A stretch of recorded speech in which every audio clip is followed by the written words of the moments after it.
1 0। और आप तस्वीरों में देखिए, शुभांशु शुक्ला ने अंतर्राष्ट्रीय अंतरिक्ष स्टेशन से आंखों को सुकून देने वाला एक वीडियो भेजा है, जिसमें अंतर्राष्ट्रीय अंतरिक्ष स्टेशन से पृथ्वी कैसी दिखती है इस नजारे को दिखाया है। आप भी देखिए पृथ्वी का ये अनदेखा नजारा अंतरिक्ष से।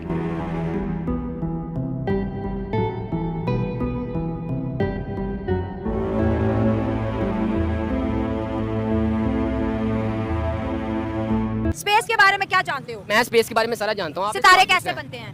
रब की कुदरत है, रब की, अल्लाह पाक बनाता है। इंसान एक्सप्लोर करने जा रहा है ना, वो चांद पे गया है इंडिया। हाँ। वो जाने वो तो खबर पुरानी हो गई। हाँ, वो उस दिन आप यहाँ कर रही थी, मैं सुन रहा था। वो चांद पे चला गया, अब वो बंदों को स्पेस भेज रहे हैं। कौन? इंडिया। वो कुछ नहीं कर सकता, कर रहे हैं, वो बातें ही कर सकता। साइंस कहती है कि जमीन घूमती है, आप कहते हैं जमीन घूमती है। जब अल्लाह ने जमीन को पैदा किया तो क्या कर रही, थरथरा रही थी ना। जब अल्लाह ताला ने जमीन पैदा की तो तब जमीन थरथरा रही थी। अल्लाह ने पहाड़ बनाए और जमीन को एक जगह पे जमा दिया, तो फिर आप कैसे कह सकते हैं कि जमीन घूमती है? मदरसे में पढ़ते हो? साइंस ही पढ़ाते हो? आपको साइंस से रिलेटेड कुछ भी नहीं पता? नहीं।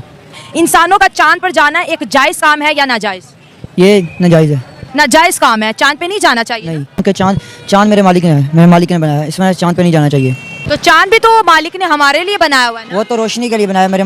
हम इनसे पूछेंगे कि स्कूल्स में इनको इंडिया के बारे में क्या बताया जाता है। स्कूलों में तो हमें तालीम के बारे में तालीम के जरिए जहाज पहुंचाओ। बेटा स्कूलों में जहाज नहीं पढ़ाया जा सकता। क्यों? हाँ। क्यों नहीं पढ़ाया जा सकता? पढ़ाया रहे? हाँ, पढ़ा रहे। जबरदस्त, क्या इस्लामी बात है जी, आगे जहाज पढ़ा पढ़ा रहे हैं। हाँ जी, जहाज करना चाहिए। करना चाहिए। हाँ जी। सही। किसके साथ? काफरों के साथ करना काफिर चाहिए। कौन है? काफिर जो इस्लाम को नहीं मानते, इस्लाम का दुश्मन है, तो वो है ना। बात ये है कि स्कूल में जहाज पढ़ाना क्यों है? साइंस पढ़ाओ। आइंस्टाइन किस क्लास में पढ़ते हो? 10th क्लास में पढ़ता हूँ। चलो, आइंस्टाइन की क्या थ्योरी है? आइंस्टाइन की मैं क्यों सुनाऊं? नहीं, आइंस्टाइन की मैं क्यों सुनाऊं? पढ़ाया है? मैं इस्लाम से दूर क्यों कर रहे हो? नहीं, इस्लाम में तो रहो। इस्लाम में रह रहे हैं ना। आइंस्टाइन की किताबें हमें किस मोड़ पे लाएं? आइंस्टाइन तुम्हें इस साइंस की दुनिया में ले इस्लाम जाएगी। तो साइंस की दुनिया में हम नहीं जाना चाहते। नहीं जाना चाहते। हम दीन चांद की पे दुनिया में नहीं जाना। हम नहीं जाना। हमने अच्छा, दीन ऊपर की दुनिया में देखो, जाना। ऊपर देखो। ऊपर छोड़ो। किसके साइंटिस्ट बनोगे तुम? Space agency. सबसे इजी बताऊं तो वो है सैटेलाइट। सैटेलाइट जो होती है उसके अंदर होते हैं नेविगेशन। जितने भी मोबाइल कंपास होते हैं, मोबाइल को वही नेविगेट करती है। सारा इंटरनेट उससे, कॉलिंग भी उससे ही होता है। जितना भी टीवी चलती हैं। सैटेलाइट कौन बनाता है? हम लोग की स्पेस एजेंसी। क्या नाम है एजेंसी का? भारत की तो इसरो। इसके बारे में कितना बताया जाता है? चलो, आज का जमाना तो साइंस का है। हर चीज साइंस से रिलेटेड है। जिस मुल्क ने साइंस ज्यादा पढ़ा वो ज्यादा तरक्की की है। हम साइंस को मानते ही नहीं है। साइंस को नहीं मानना। हाँ, हम साइंस दुनिया तो मोबाइल है पास, सबसे टच मोबाइल है, हर चीज है हमारे पास, लेकिन जो सा उतना साइंस को नहीं मानना। साइंस को हम मानते ही नहीं है। जब सब कुछ है तो कुरान पाक के अंदर है। नहीं, वो तो हमारी किताब है ना। अब साइंस पे भी तो बात कर लो ना। साइंस को तो साइंस का हमने करना क्या? जब हम कुरान पढ़ेंगे हमें हर चीज़ मिलेगी। साइंस पढ़कर क्या करना है? साइंस पढ़ोगे लेकिन आपने जो मर्जी पढ़ लो, लेकिन आपने कुरान की तरफ चल कर आना है। जब आप कुरान पढ़ोगे आपको हर चीज़ मिलेगी। जमीन रोटेट कर रही है जी।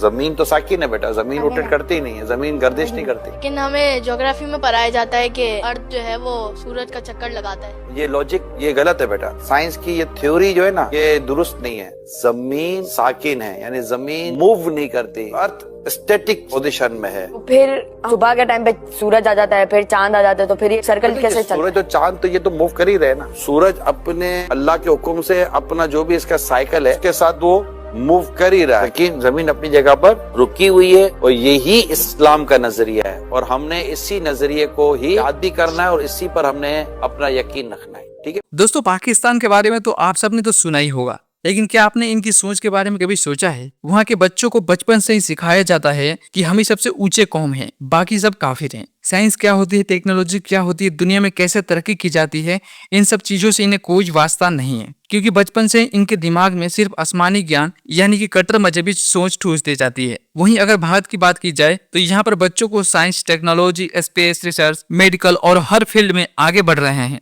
भारत का बच्चा इसरो का सपना देखता है, चंद्रयान का सपना देखता है, लेकिन पाकिस्तान का बच्चा ये सिर्फ बम और जन्नत का सपना देखते हैं। जैसा कि आपने वीडियो में देखा ही होगा कि कुछ पाकिस्तानी बच्चे जब टीवी पर साइंस की बातें सुनते हैं तो कहते हैं ये तो काफिरों को बनाया हुआ है, हमारे लिए तो इस्लाम ही साइंस है, हमें मानना ही नहीं है। लेकिन ये जाहिर भूल जाते हैं कि जब ये बीमार पड़ते हैं तो ये डॉक्टर के पास जाते हैं, और डॉक्टर कौन सा होता है? तो साइंस की पढ़ाई करने वाला ही इंसान होता है। और कुछ पाकिस्तानी मीडिया वाले जब सच दिखाते हैं कि भाई अब कुछ नया सीखो, बदलाव करो, तो इन जाहिलों को फौज उन पर भी चिल्लाने लग जाती है कि हमें इस्लाम से दूर क्यों कर रहे हो। यार कोई समझाओ इन जाहिलों को कि धर्म और शिक्षा एक दूसरे का दुश्मन नहीं होता है, लेकिन जहाँ सोच जहालत में भरी हो वहाँ सच्चाई भी गुनाह लगती है।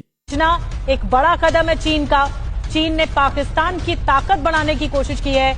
Long range, very long range missile की कैटेगरी में इसे गिना जाता है। चाह रहा हूँ अगर हम भी आज भी इतने पावरफुल होते अगर टेक्नोलॉजी के लिहाज से, क्या आपको नहीं लगता कि दुनिया हमारी भी रिस्पेक्ट करती? अगर हम पैसे के लिहाज से पावरफुल होते तो दुनिया आज हमारे सामने सर झुकाती। ऐसे पॉसिबल था या नहीं?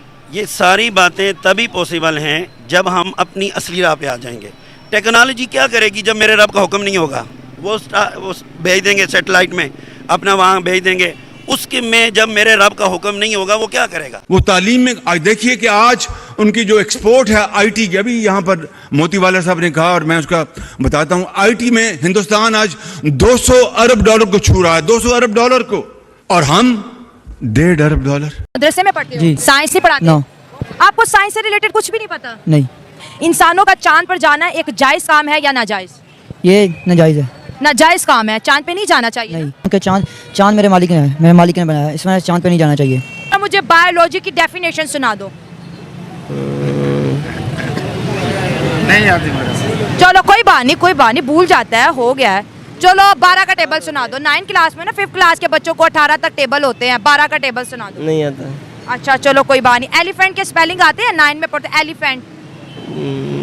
नहीं आते। वो मुल्क इतनी तरक्की कैसे कर रहा है? क्या उनके पास ऐसा कौन सा जादू है, कौन सा अलादीन का चिराग है? वो टाइम का सही इस्तेमाल करते हैं। अच्छा।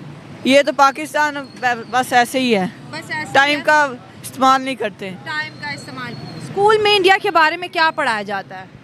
स्कूल के इंडिया के बारे में वो एक अच्छा तरक्की करने वाला मुल्क है, अच्छी तरक्की कर रहा है। अच्छा, और क्या पढ़ाया जाता है? बस यही। अब वहाँ के प्राइम मिनिस्टर का नेम पता है? मोदी। इंडिया और पाकिस्तान की तरक्की में कितना फर्क देख रहे हो? वो कितना आगे और हम कितना पीछे हैं? पाकिस्तान वो 50% आगे है पाकिस्तान से। 50% पाकिस्तान से आगे है। हाँ जी। जैसा इंडिया, ठीक है, हम लोगों की अगर कंपैरिजन करें तो उनके स्पेस सेक्टर और हमारे स्पेस सेक्टर में अगर मैं जहाँ तक मुआवजा करूँ बहुत ज़्यादा उनका ऊंचा है। क्या लगता है आपको? आपको याद होगा पिछले साल एक मून मिशन हुआ था इंडिया का, वो फेल हो गया था। वो ऑर्बिट जब मून पे गया तो बिल्कुल एकदम से उनका फेल हो गया था। चंद्रयान फेल हुआ था। उन्होंने बहुत दुख मनाया इस बात का। काफ़ी एस्ट्रोनॉट्स काफ़ी अच्छे थे। तो हमने क्या किया, हमने मीम्स बनाई, हमने मजाक किया। आप ये देखें उन्होंने तकरीबन 3 से 4 मिशन कर चुके हुए हैं वो, जिनके उनके एस्ट्रोनॉट्स लाइक नासा के साथ होके आगे में हैं वापस। इंडिया के साथ कंपैरिजन नहीं है हमारा। जब बात आप मेरी करी ना इंडिया, वो ट्रिलियन के अंदर जाने वाली इकॉनमी आ गई है। हम लोग तो बिलियन से नहीं